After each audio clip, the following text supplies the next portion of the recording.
और बूथ के विस्तार को लेकर सीएम शिवराज संबोधित कर रहे हैं कार्यकर्ताओं को। सीधे ले चलते हैं आपको। त्रिस्तरीय पंचायती राज के हमारे पंचायत स्तर के प्रधान जो हमारे प्रशासकीय समितियों के हैं, जो पूर्व सरपंच थे, जनपद अध्यक्षगण, जिला पंचायत अध्यक्षगण, प्रशासकीय अधिकार उनके पास थे और प्रशासकीय समिति के सभी सदस्यगण, मतलब पंच, जनपद सदस्य, जिला पंचायत सदस्य जो थे,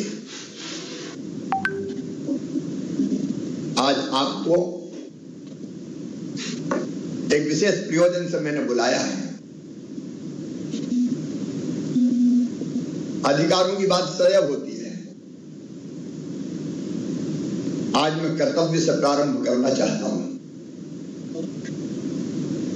मित्रों, 5 साल के लिए निर्वाचित थे हम।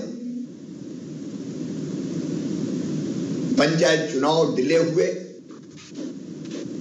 तो प्रशासकीय समिति बना के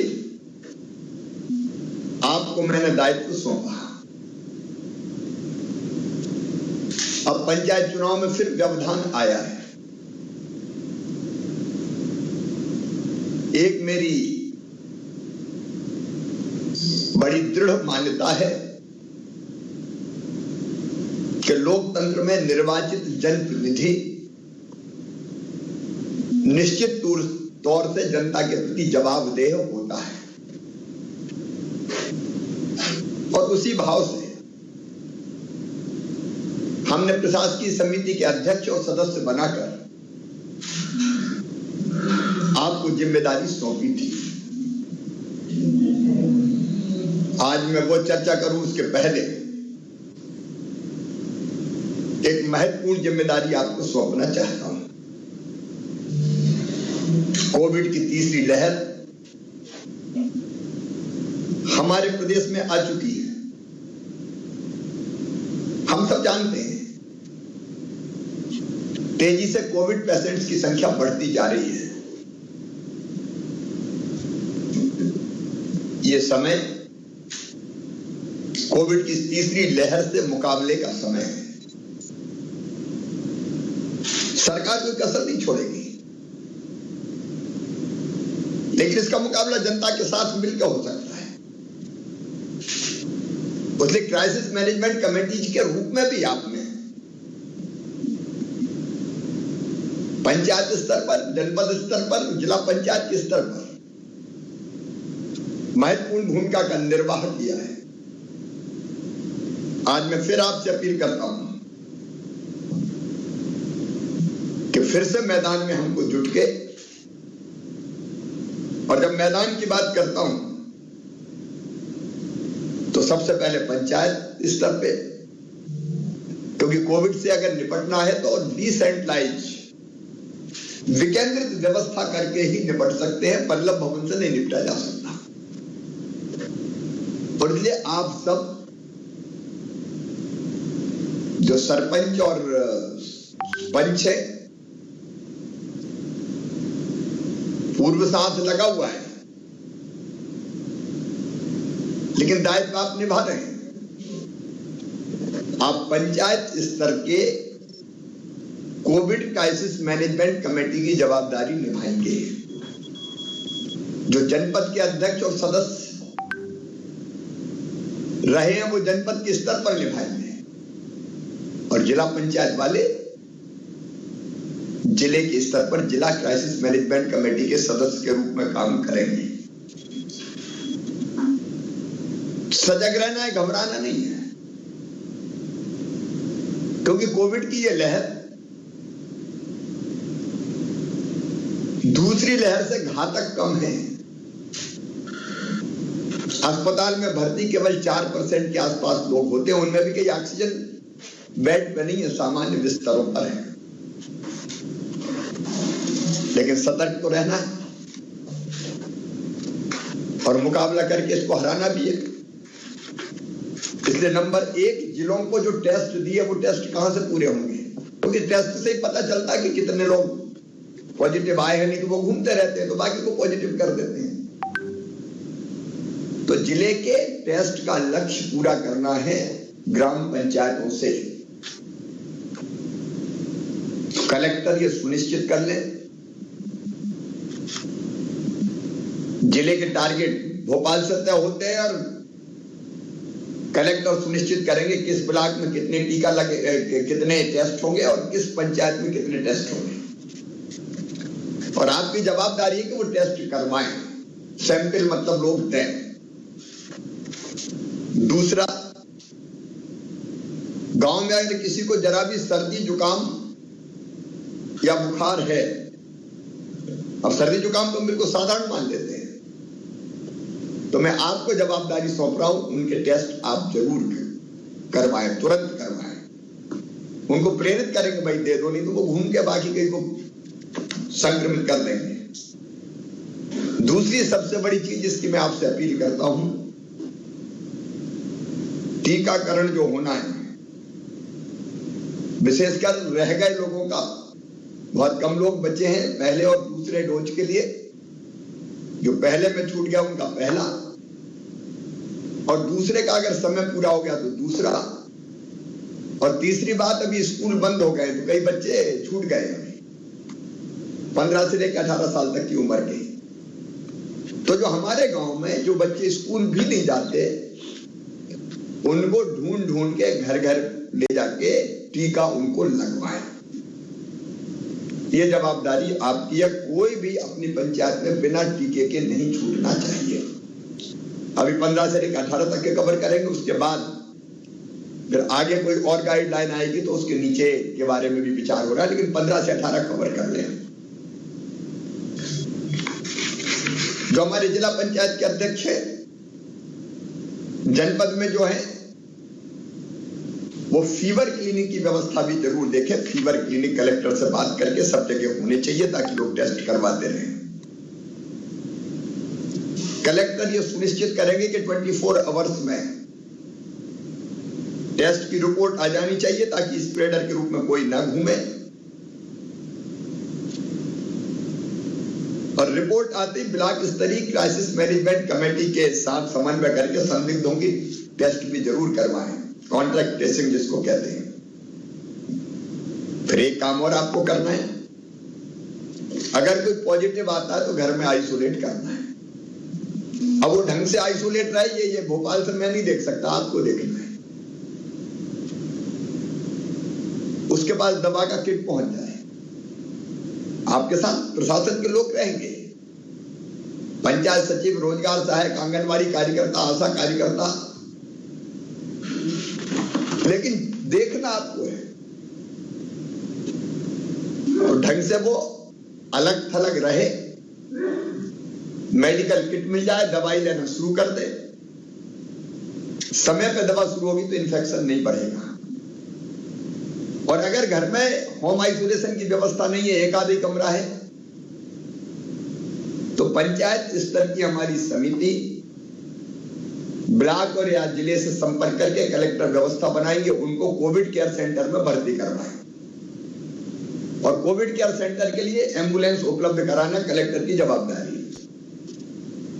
अगर किसी को ले जाना तो ले जाके हम कोविड केयर सेंटर में एम्बुलेंस से भर्ती करवा दें, अस्पताल की जरूरत पड़े तो अस्पताल में करवा दें। एक और आपसे निवेदन है, अभी 1 महीना केसेस बढ़ने की संभावना है, तो कोविड के अनुकूल व्यवहार का पालन करें। मतलब गांव में भी मास्क लगा के रखें। हम जानते हैं कि नहीं लगाते लोग कहीं, तो मास्क लगा के रखें। भीड़ वाले कार्यक्रम ना होने दें, मेला ठेला ना होने दें। स्कूल अभी बंद है, शादी ब्याह में भी 250 से ज्यादा की संख्या ना रही। अंतिम संस्कार में भी जो व्यवस्था बनाई है उसके अनुसार अंतिम संस्कार हो, ये हमको देखना पड़ेगा। फिर कोविड केयर सेंटर ठीक से चले, इसलिए जिले के हमारे प्रशासकीय समिति के जो अध्यक्ष रहे, मतलब जिला पंचायत अध्यक्ष, बराबर ये चिंता करें उनके सदस्यों के साथ कि कोविड केयर सेंटर ठीक से संचालित हो रहे कि नहीं हो रहे, देखें उस व्यवस्था को। ताकि वो ठीक ढंग से चल सके। जो कस्बे और शहर है वहां बस स्टैंड, अगर रेलवे स्टेशन है तो रेलवे स्टेशन, वहां भी टेस्टिंग की व्यवस्था होनी चाहिए। दवाइयों की व्यवस्था पर आप खुद नजर रखें। एक जिम्मेदारी और आपको दे रहा हूं, जो होम आइसोलेशन में है, अस्पताल में भर्ती है, उनसे फोन पर बात करते रहे। गांव में भी कोई अगर आइसोलेशन में है तो सरपंच फोन करके पूछे, भैया क्या हाल चाल है, कोई दिक्कत तो नहीं है? और दिक्कत है तो फिर बताए उपयुक्त स्थान पे। लेकिन बात अगर होती रहे और ये भी जान लें कि वहां डॉक्टर उनसे 2 बार बात कर रहे हैं कि नहीं कर रहे हैं, और नहीं हो तो तुरंत कलेक्टर को सूचित करें ताकि वो व्यवस्था बनाई जा सके। होम आइसोलेशन में ठीक इलाज हो जाए तो अस्पताल की जरूरत ही नहीं पड़ेगी। और इसलिए मुझे लगता था ये बहुत जरूरी है। फिर जिले की जो हमारी टीम है वो देख ले, कोविड केयर सेंटर के साथ अस्पतालों में ऑक्सीजन की व्यवस्था, एम्बुलेंस की व्यवस्था, बाकी इंतजाम प्रभारी मंत्री भी देख रहे हैं, विधायक सांसद भी देख रहे हैं, आप भी देखें। तो मिलके हम इस कोविड से निपटे, ये जिम्मेदारी जवाबदारी आपको दे रहा हूं। इसके साथ साथ मित्रों, देखिए जनता की ताकत से ही सारे काम होते हैं। अभी बीच में प्रशासकीय अधिकार आपसे वापस ले लिए गए थे, आज मैं फिर वो अधिकार आपको लौटा रहा हूं और तीनों स्तर पर लौटा रहा हूं। सरपंच पंचायत के स्तर पर सरपंच प्लस पंच मतलब प्रशासकीय समिति, जनपद के स्तर पर जनपद पंचायत के अध्यक्ष मतलब प्रशासकीय समिति के अध्यक्ष प्लस जनपद पंचायत के सदस्य, और जिला पंचायत के स्तर पर जिला पंचायत के अध्यक्ष जो अब प्रशासकीय समिति के अध्यक्ष होंगे और उनके जिला पंचायत के सदस्य। आपको पूरी कर्तव्य निष्ठा से, पूरी प्रामाणिकता से, पूरी ईमानदारी से जनता के कामों को देखना है। मैंने प्रारंभ में कहा कि चुनी हुई व्यवस्था प्रशासकीय व्यवस्था के साथ बहुत जरूरी है, क्योंकि हमारी जवाबदेही जनता के प्रति होती है। और इसलिए काम फिर से संभाल के, जब तक हमको अवसर मिलता है, हम सेवा का और समर्पण का नया इतिहास रचें। कोविड की जवाबदारी मैंने आपको दे ही दी, लेकिन उसके साथ साथ ग्रामीण क्षेत्र में विकास के काम और रोजगार मूलक काम ठीक से चले, मनरेगा जरूरतमंदों को रोजगार दे और गांव की आवश्यकता के अनुरूप निर्माण और विकास के काम हो। ये जवाबदारी आपको निभाना है। अगर कोविड काल की वैसी स्थिति नहीं है, बाहर से नहीं आ रहे, लेकिन कोई आ जाता है मजदूर कोविड के कारण बाहर से, तो उसको भी रोजगार देना आपकी ड्यूटी है। हमने फोकस किया जल संरक्षण और जल संवर्धन की योजनाओं पर। कई गांव में आज भी पारंपरिक जल संरचनाएं विद्यमान है, तालाब, बावड़ी। अगर उनके रखरखाव और जीर्णोद्धार की जरूरत हो तो जीर्णोद्धार के माध्यम से हमको वैसे काम भी हाथ में लेना चाहिए, क्योंकि फसल कटने के बाद ये जो समय रहता है ये उपयुक्त होता है तालाब इत्यादि के जीर्णोद्धार के लिए। ग्रामीण क्षेत्रों में सबको राशन मिले, वो जिम्मेदारी हमने दीनदयाल अंत्योदय समिति को भी सौंपी है, लेकिन आप भी देखें तो इसमें गड़बड़ नहीं होना चाहिए।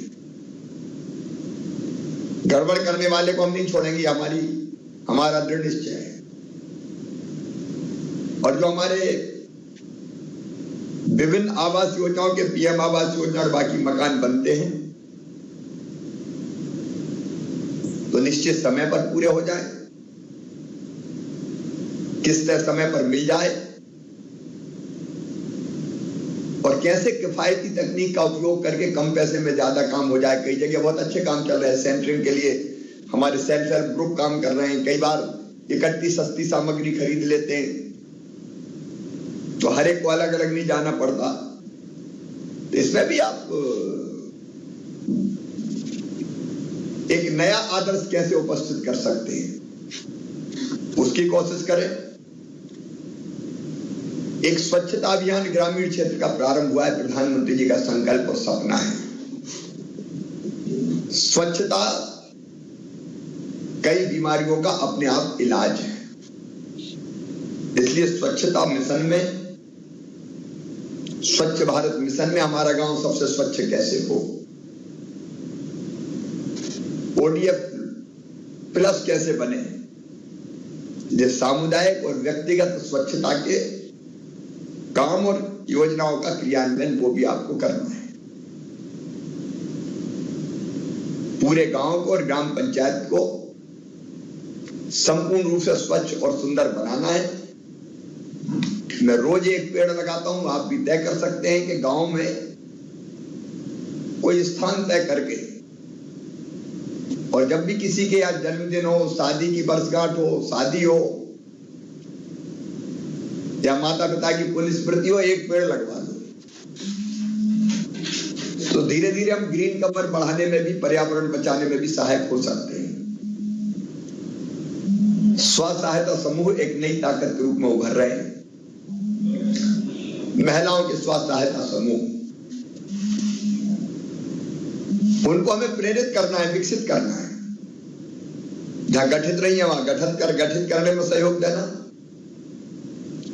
उनके माध्यम से स्वरोजगार के साधन विकसित करना। नल जल योजनाओं के काम को कई पंचायतों में चल रहा, आपको पता है, बहुत बड़ा अभियान दिया हुआ है। नल जल योजनाओं के काम ठीक चले, उस पर ध्यान देना है। न केवल उनका क्रियान्वयन हो, बल्कि जो पेयजल का जो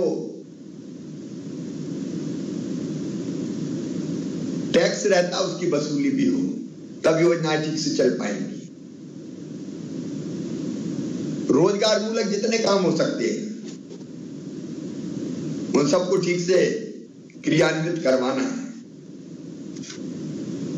अलग अलग कल्याणकारी योजनाएं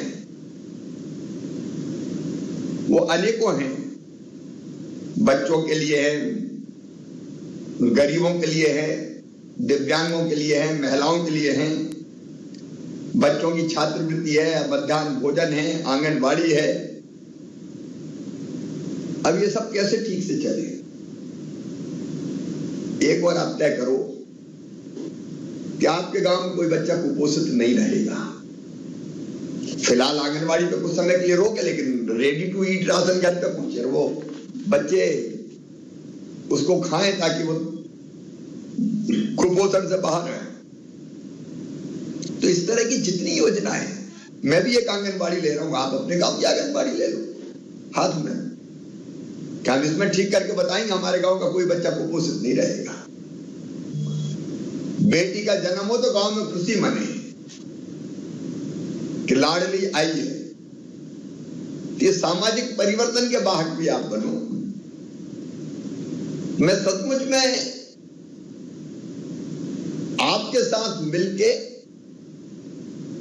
इस तरह के सामाजिक अभियानों को भी गति देना चाहता हूं। पेड़ लगाओ, पानी बचाओ, बिजली बचाओ, फालतू बिजली क्यों चले। ऊर्जा साक्षरता अभियान चला है तो बिजली बचाना बिजली बनाने जैसा है। दिन में बल्ब काय को जले साहब, आखिर पैसा कौन का जल रहा है, बल्ब थोड़ी जलता है, कोयला भी जलता है।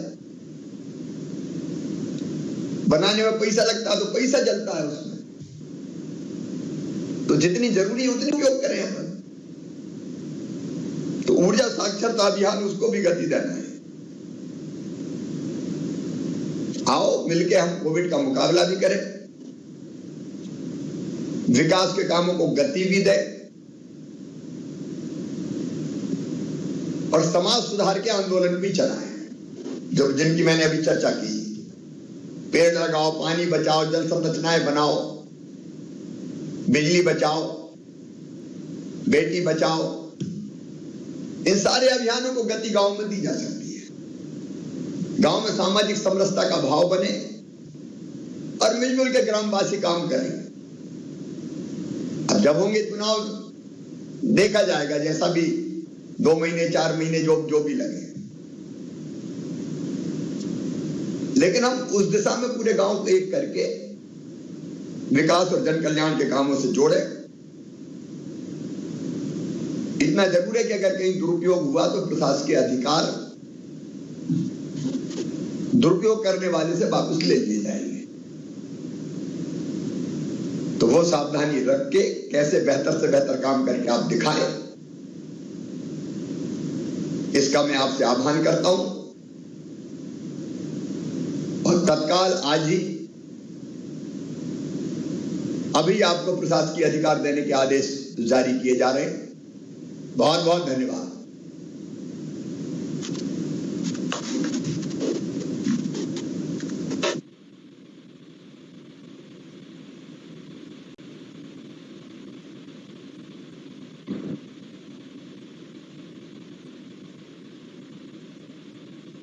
राज्य सरकार ने वापस ले लिए थे, लेकिन अब मुख्यमंत्री शिवराज सिंह चौहान ने इन समितियों के प्रधानों से बात की और उन्हें ये अधिकार इसी वक्त से वापस दे दिए। इस दौरान शिवराज इनके वित्तीय अधिकारों को लेकर भी आज एक बड़ा बयान सीएम ने यहां पर किया। दरअसल चुनाव रद्द होने के बाद राज्य सरकार ने इनको वित्तीय अधिकार दिए थे। इस संबंध में 4 जनवरी को पंचायत एवं ग्रामीण विकास विभाग ने आदेश जारी कर दिया था, लेकिन अगले ही दिन एक नया आदेश जारी करके उनसे उनके वित्तीय अधिकार वापस ले लिए थे। इसके अलावा सीएम शिवराज ने ग्रामीण इलाकों में स्वच्छता का ध्यान रखने की बात भी प्रधानों से की है, पूर्व सरपंचों से की है, सरपंचों से की है। महिलाओं को आगे रखने के लिए ये बात भी उन्होंने अपील की।